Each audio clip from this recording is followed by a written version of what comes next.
Episode 56, Tunnel Search, South. All right, mystery secret searchers, here's our Glengarry Celtic Cross tunnel entrance map.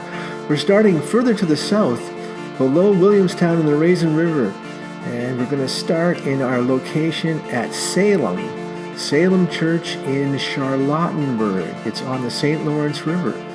And this site is important because we found lots of clues here.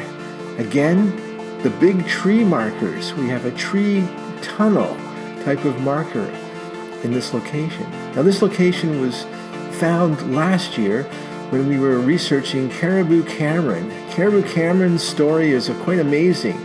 Going out to British Columbia in the Caribou Gold Rush, searching for gold, coming back and building Fairfield, a beautiful house next to Salem Church. And we believe he may have brought some of his gold back and hidden it in Fairfield, in his house. Fairfield has Christus Vita Vestra across the top, an important link that we explored, religious significance. Nowadays, the house looks a little bit run down, although they're trying to restore it. We don't have the ornate work around the house anymore, but is the gold still on the property?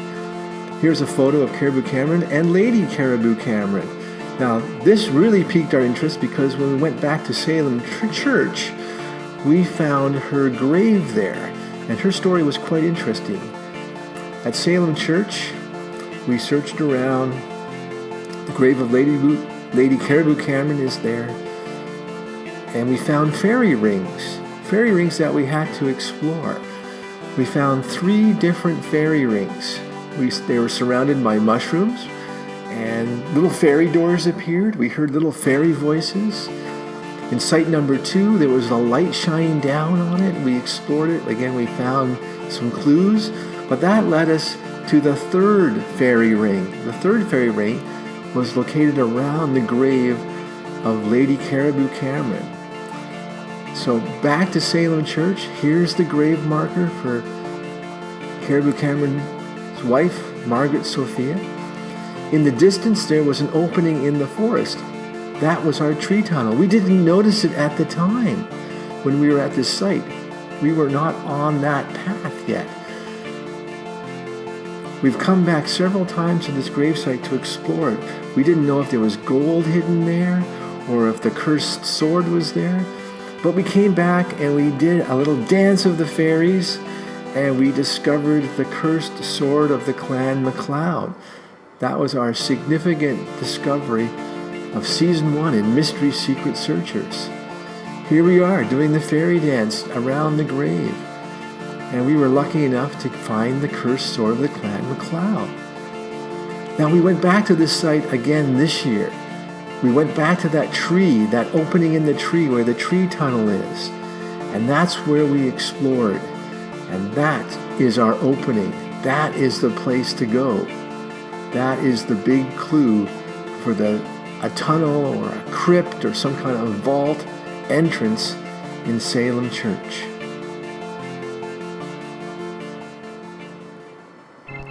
Our next site was the Cairn. The Cairn was in Lake St. Francis on the St. Lawrence River. And the Cairn was of special significance because this was built way back 200 years ago or so in honor of Sir John Colborne. It was part of what the militia and the troops did, part of the 1812 war. Again, we followed pathways there. We were looking for some kind of significant tree marker. We went different routes through the island, and we eventually came across a very important marker, a very old, ancient type of tree, twisted, full of moss.